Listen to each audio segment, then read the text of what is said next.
Evening, folks. Welcome to another fantastic episode of Everyday KT. So today we are going to have fun with leather. And I just realized my hair looks like absolute shit. But you know what? That's fine because I don't really care. So today's shenanigans, as I've shown you before, we talked a lot about these things and these things and kilt belts. So what I'm going to do is I'm going to show you how to fix a busted kilt belt. Now, there are two main styles of leather kilt belts. You've got, hey folks, hey Angela, hey Doug, you've got this kind, which are riveted, and then you have this kind, which are sewn, as you can see. So the sewn ones are a hell of a lot easier to fix than rivets. Well, because rivets are metal, and last I checked, I can't do much as far as bending, repairing, and or doing anything cool with metal with my hands. Sewing, on the other hand, is a piece of cake. So what you need is, of course, you need your busted leather sporran strap in this case. You need one of these, a sharp as hell paring knife, and for any of you who know this, you got to be careful. Make sure nobody's around. And then you need this stuff right here. This is leather, or this is waxed thread. It's very thick, as you can see here. That's you can see how the thread is actually shiny. This stuff has wax in it. It comes in a couple of different ways. I've seen it where it's waxed and stored inside of in wax paper. This is the stuff that I found local. It just depends on what's available. And you need one of these, a big ass carpet needle. If you try to do it with standard needles, forget about it. There's not a snowball's chance in hell that a regular sewing needle is going to work with the waxed thread. So first thing you need to do is you have your piece here, and take a good look at it. Figure out how it is sewn right now. See how it actually goes around the outside? And look at the other side. See, same thing. So you want to make sure that you remember what that looks like so that you can replicate it, because we're going to take it apart.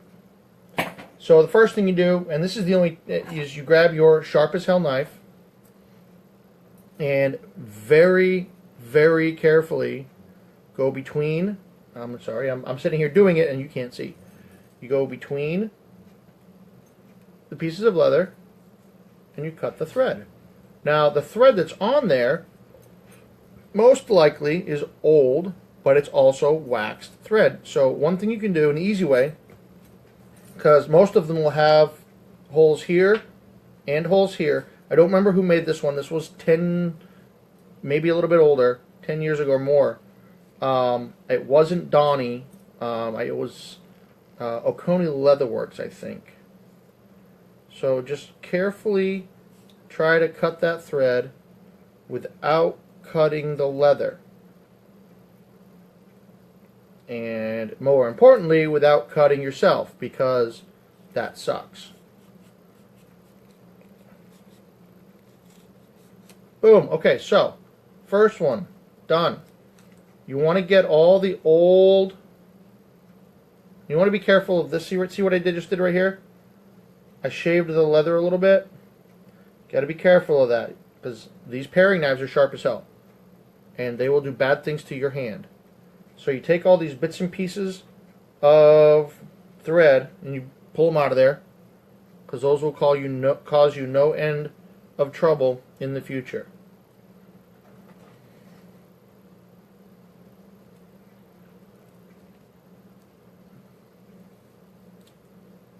Now, what I've noticed is that the person who sewed this uses basically the same kind of thread, but they did it in one piece. So now you can see inside here that is leftovers. So I have to go into the next section, open it up. Hey, Dave.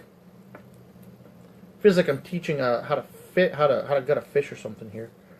Now you go very carefully. Remember, on the last one. See how I shaved that a little bit on the top? Because I wasn't going as carefully as I should.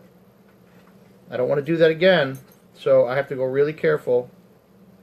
And what you can do is you can bend these open like this, and you'll see all the thread right there. So you go really careful. And you see what I did there? I was watching you, watching the video, not watching what I'm doing. So I tried to cut it with the wrong side of the knife. Don't be an idiot. Don't do that. Which also means watch your fingers, because this thing is sharp. You go really careful.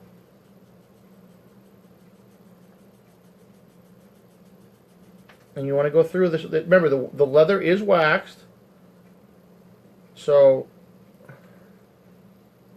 you got to be careful. Now I've got it halfway open, as you can see. Man, I'm really liking this tablet camera. Getting some really, really, really good quality here on the picture.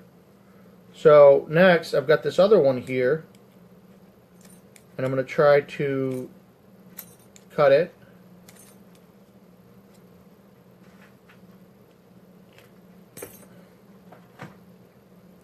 So that we, A, don't have to go to the hospital, and B, this thing comes apart fairly decently. So this is the hard part, is getting this taken apart without destroying the belt itself, because it's leather and it's not new.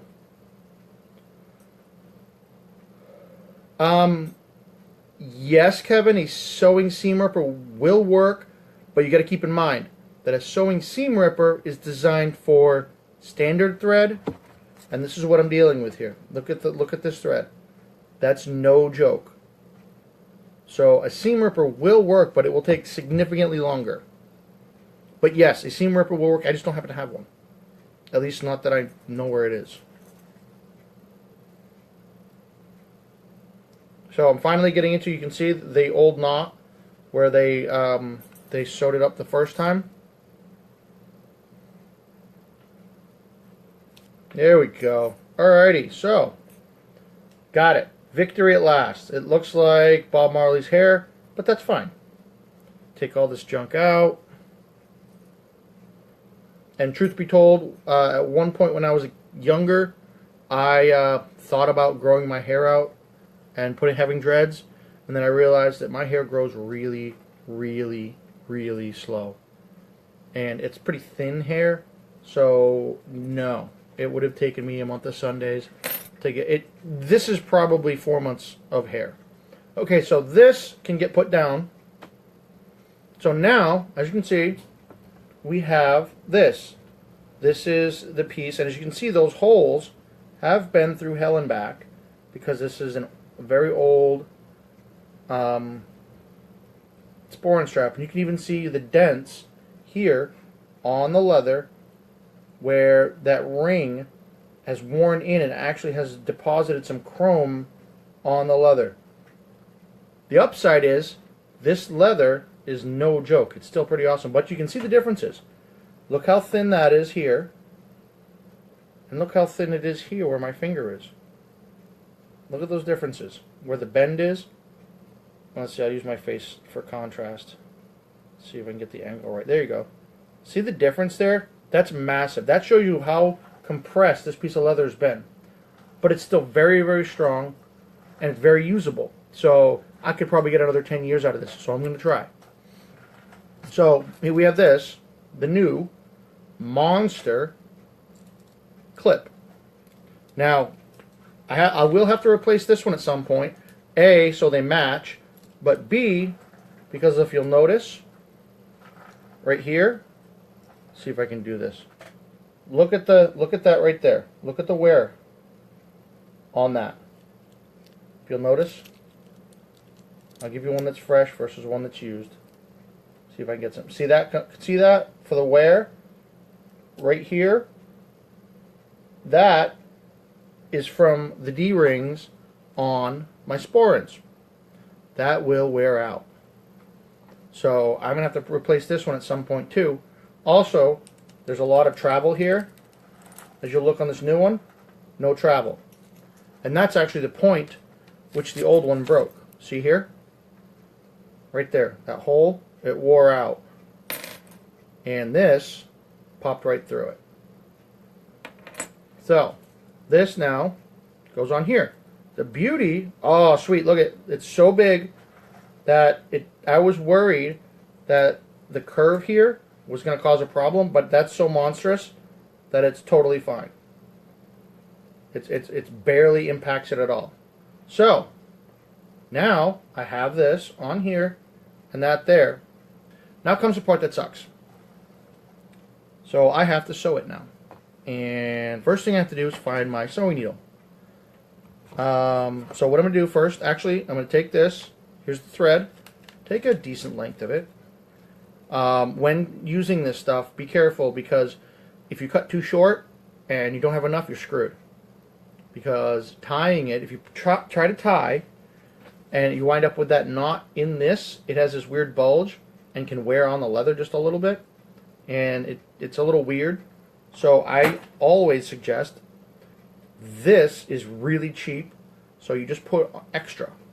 You know, you're not seeing this, but so I'm 6'3", so I'm taking a full arm's. I'll do it this way. Boom, I'm taking a full arm's length of the thread, and now it looks like overkill, but I would rather shave off a foot of thread and chuck it than have to start over again, because that sucks worse. So, knife, handy dandy, awesome. Boom, slices through it like wet butter. Boom, I can put this away now. I don't think I'll need that again. So from here on out, it becomes simply a matter of how steady are your hands. Got the carpet needle, you got the straight one. It's probably a shorter needle as far as the carpet needles go. And you have your thread. The great thing about wax thread is the wax enables you to make, let me see if I can get you a good picture. See the point on that? Let's see if I can get close to the, there we go. See the point on that? That's for the wax. So threading is a piece of cake, as long as your eyes halfway work. And if they don't halfway work, you got all kinds of things. Now, the best size needle is one where the thread just barely fits through. So what that winds up with, and I like to double it up, because that will give a lot of added strength, and it'll significantly reduce the number of stitches that I have to put into the leather. And I also like to, now I've repaired the, on this particular sporran, I repaired this once some time ago. I think, was it that, or was it, it might have been, it was one of these pieces of this sporran strap I repaired. I don't remember why.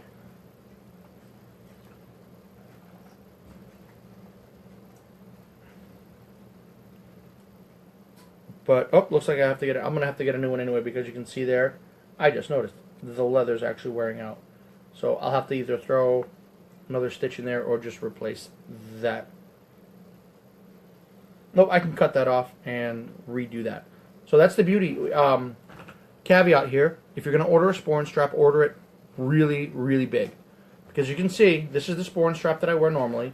Look how much leather there is. All of that leather I can play with. So what I can do, that means that if this end goes bad, I can cut this piece off, fold it over, start over. If this piece goes bad, I can fold it over and start again. This piece is going bad, right there. So what I'll have to do, fold it over, sew it back together. I don't know when I'll get to that, because that's probably not going to go today, so it ain't going to happen today. Alright, so back to where we are at hand.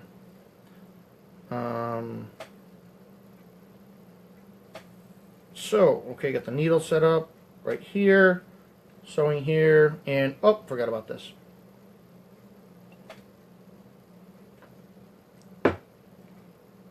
So, you got your pieces here. I like to tie these together just with a simple overhand knot. The great thing about wax thread is even such a simple, tiny little knot will hold very, very well because of the wax. So there you go. Boom. Pull that tight. And now for the fun part. So to get this thing put together properly, the way I like to do it is I start from the inside out. Say you've got this is the inside, that's the outside. So I like to start from the inside so that that knot on the end is actually on the inside of this.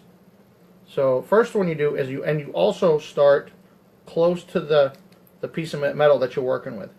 Otherwise, if you start out here on this side and you try to work backwards, you've already closed that right there, which makes it harder to work with.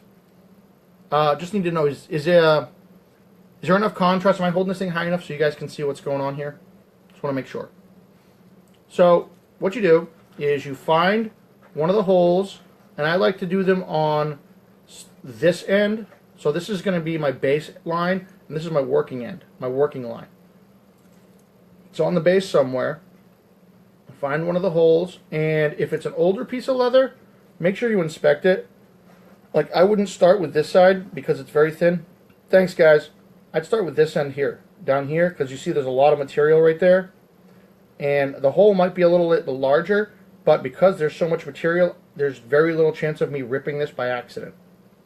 So just drop your needle in there, bring it through,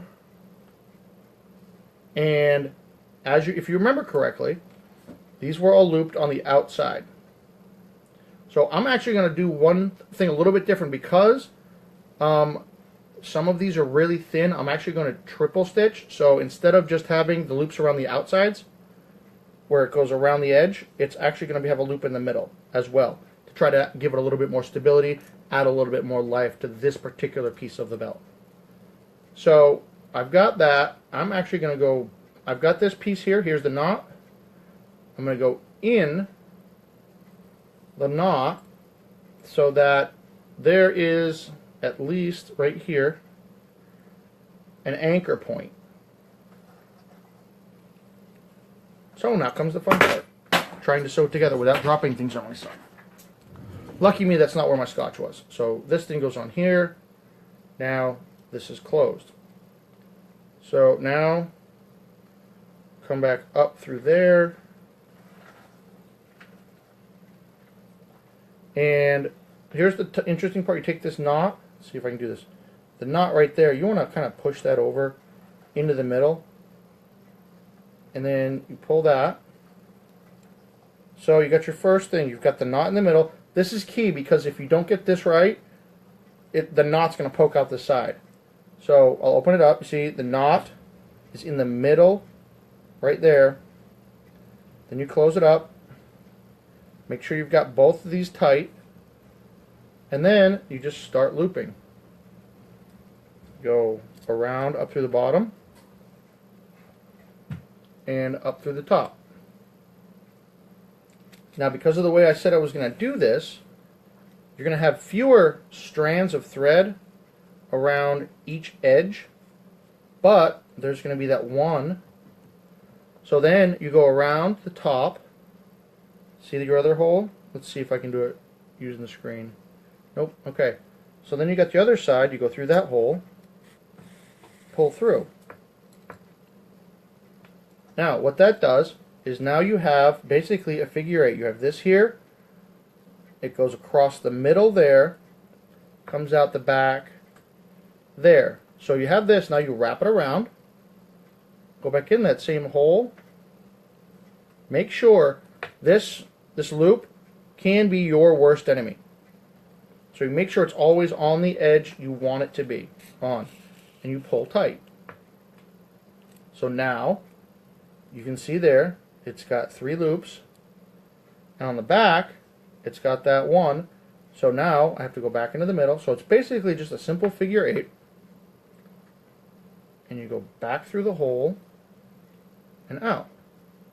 Now, one thing you want to be cautious of is you see right here, it's a little loose. So you got to make sure the wax eventually will tighten up on itself, but you want to make sure that you try to keep these threads as tight as possible.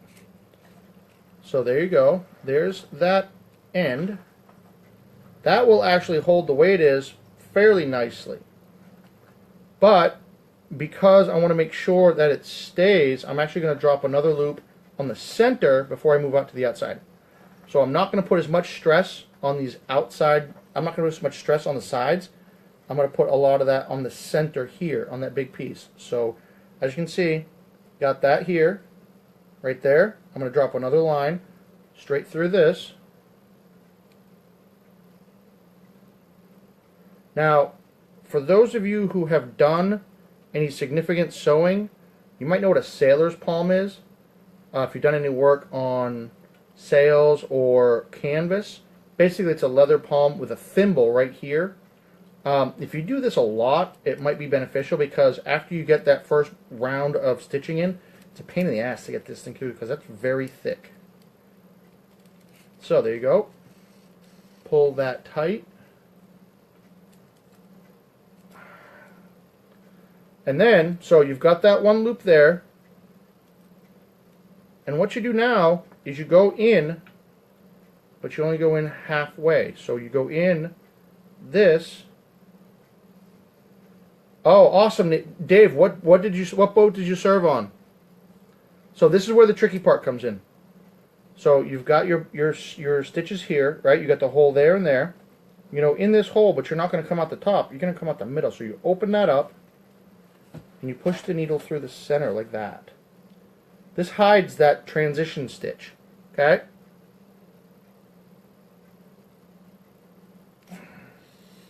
So you pull that, and what that does is that tightens up everything on this first end. So this piece right here is now done. Now we got to do the tail here. I'm sorry, the tail here. We got to sew that part up because this piece is all set. So pull that tight. Okay. Now, what you want to do is, again, we're going to do that triple stitch. Find which one of these is most substantial. Now, as you can see, these two holes this bottom one looks best, but if you'll notice, I kind of screwed that one up. So I'm going to go out this one. Actually, nope. I'm going to go out this. I'm going to go out this one right here. See this hole right here? I'm going to go out that one because that one's the biggest. Go out there. Then you just put it together and do the exact same thing again. So you go around and in. It's just that simple figure 8 that I showed you earlier. You make sure you pull that tight. Here's the back. You've got this hole here. Go in, pull that. Now this is a hell of a lot easier right now because it's only one stitch in. Okay, remember, I've got the 2 stitches on that side. I've got the 1 stitch on this side. Hey, you know what, Chris? It's worth it because if I do this right the first time, I don't have to come back and do this crap again. And besides, I'd much rather somebody watch my crappy 22-minute video and do it right the first time than be screwed next time. So you go around again and you go back in. So you have that nice figure 8. And the other reason this is taking so long because I'm watching this, sewing this, trying not to put this through my finger and get this done so it's actually right, so you guys can maintain your leathers instead of having to buy a new one every couple of years. So I've got that in. That's really good. Now you put this stitch in right here, and this gives you the second, both sides of that figure 8 stitch. Go back in, pull it out. Now I have my decaf, Chris. It's right here. So, hey, Chris, I got to ask, how are you liking doing the videos? How are they coming along for you? So, as you can see, I've got both sides. Stitch all the way around. Pull this one. And then, again, one more time. Do a second on the inside. So, you do that second stitch. Now remember, this is the one that sucks because there's all that material in there.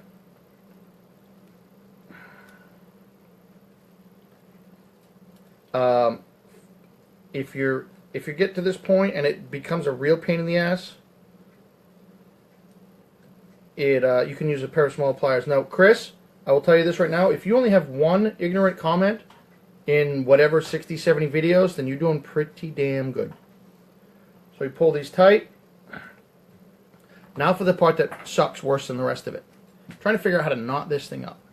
So, we've got the double stitch on the outside here. Double stitch, double stitch. On the inside, we've got the stitching all the way across. So, the stitching is done. As you can see, it's put back together quite nicely. Now we have to tie the damn thing.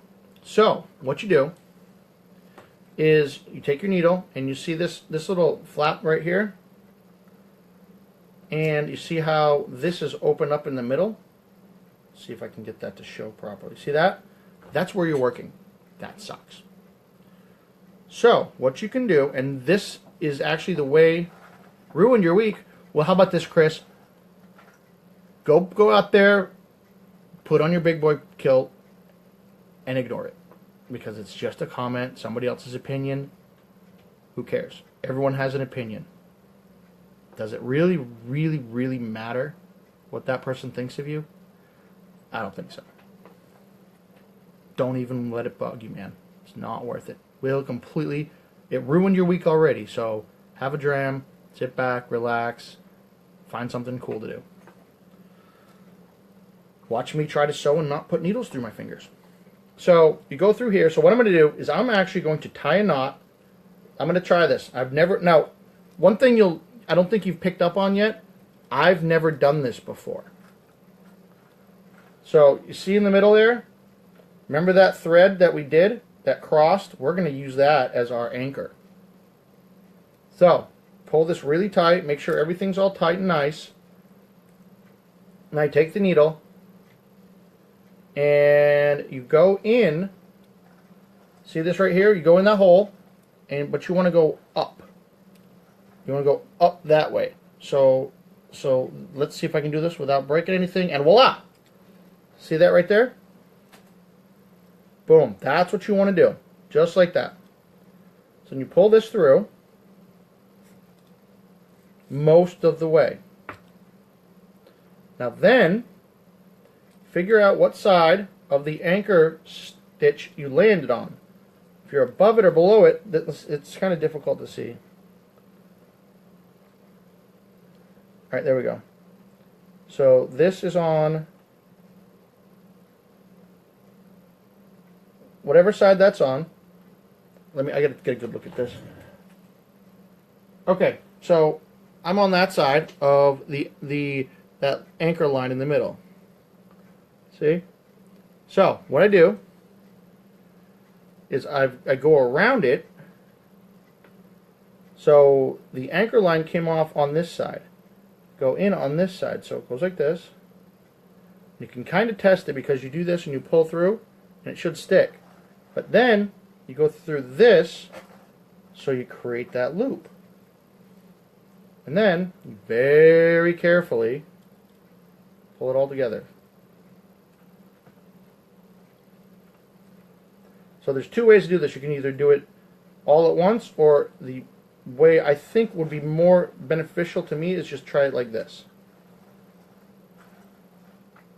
Nope, that's not going to work. Never mind. Because the loop is on the outside, that will screw me. Alright, so pull that tight. Okay. I screwed up. See, first time. So I got that all set up. Now I have to do the loop in the middle. So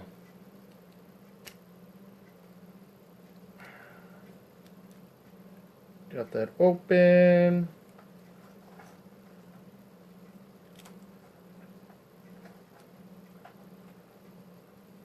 Alright, so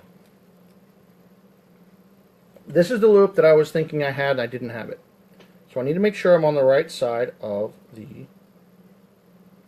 stitch. So I've got this loop is on the back side, so I want to take my needle and thread it on the other side and then through that loop. So if I did this right, I pull this, I keep pulling, it should close on itself. Boom.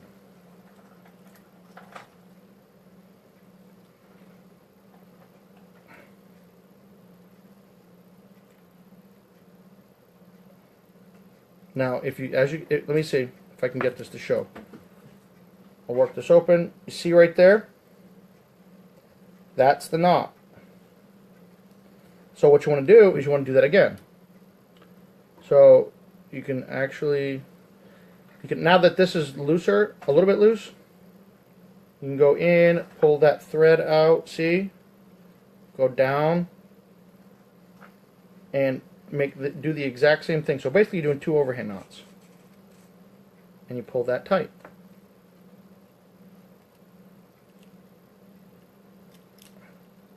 So, there you go. There's your knot. Inside, you got a couple of overhand knots. If you're really worried about it coming undone, you can tie another one on the outside here.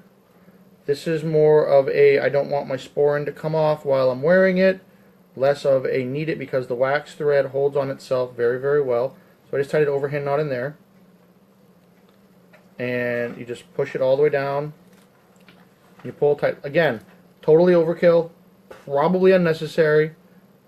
Almost certainly unnecessary. But why not? Because we're here. So, knots all done.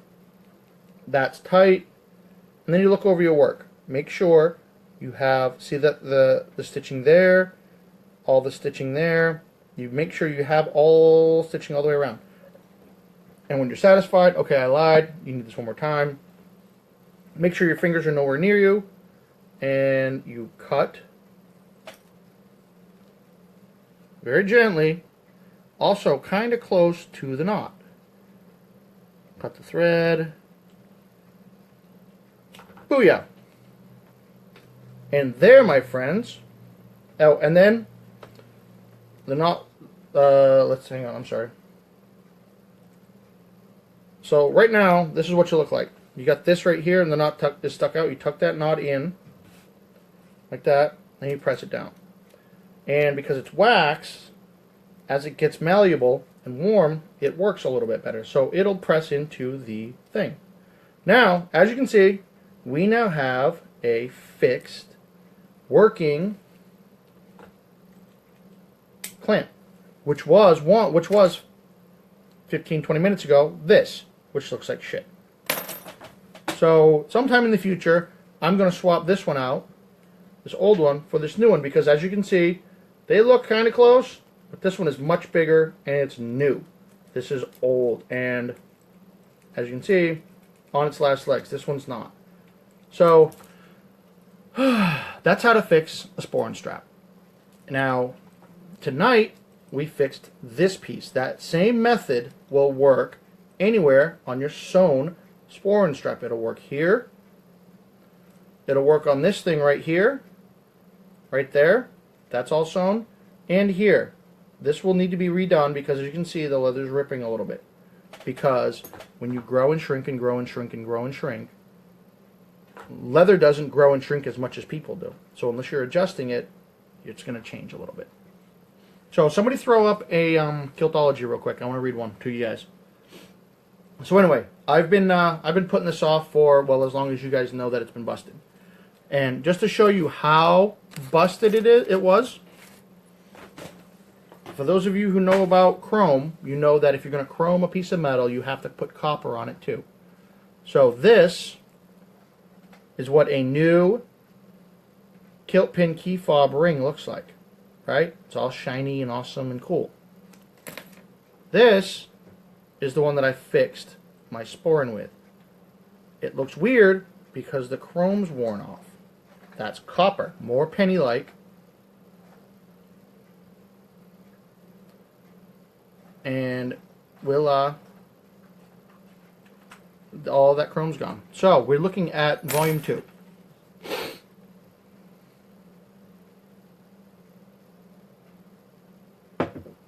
It's Friday, and last Friday I didn't have anything, so I'm being a little liberal with the libations.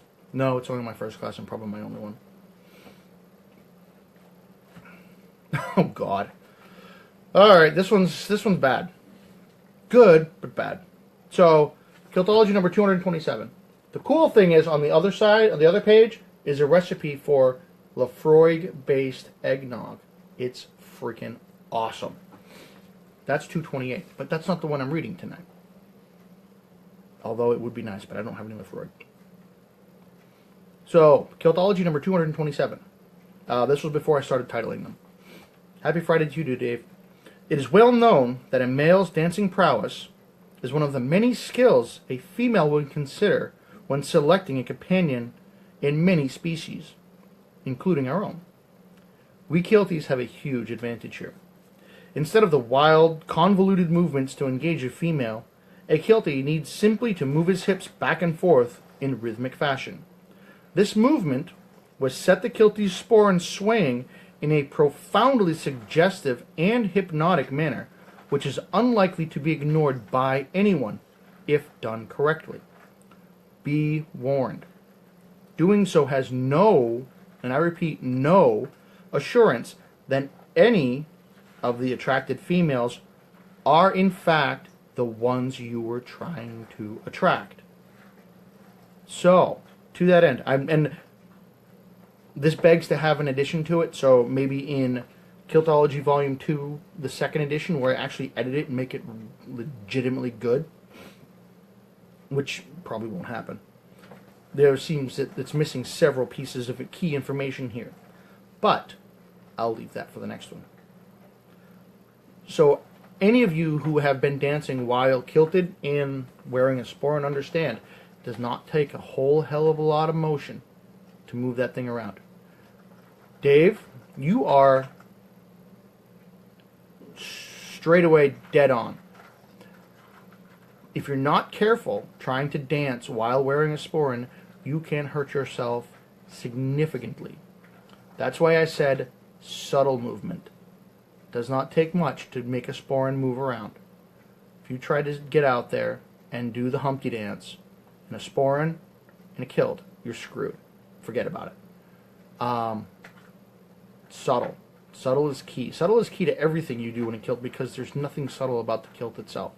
Everything else, you don't need to do very much. It's not like you're trying to push a rope uphill in a rainstorm. You're just showing up. The kilt will do most of the work for you. It gets all the attention. You just need to keep it. So, be careful while dancing with a sporran. And practice, practice, practice. So, thanks for tuning in, and I appreciate those of you who stayed around to watch me try not to stab myself with needles and knives and whatnot. Tomorrow night's Saturday, and hopefully, not hopefully, I don't actually think I have a hell of a lot going on tomorrow. I'm going to help my dad with some stuff in the morning, but tomorrow afternoon, I think I might actually get to plan something, which is not me standing in front of the camera just talking about stuff. Maybe there'll be something cool in the works for tomorrow. So, until then, Slanja, everybody have a good night tonight. Don't forget, be strong. Put a kilt on. And if you happen to know any leather workers or folks that are having this kind of problem with their sporran, please share this video. I would really appreciate it. Take care. See you tomorrow.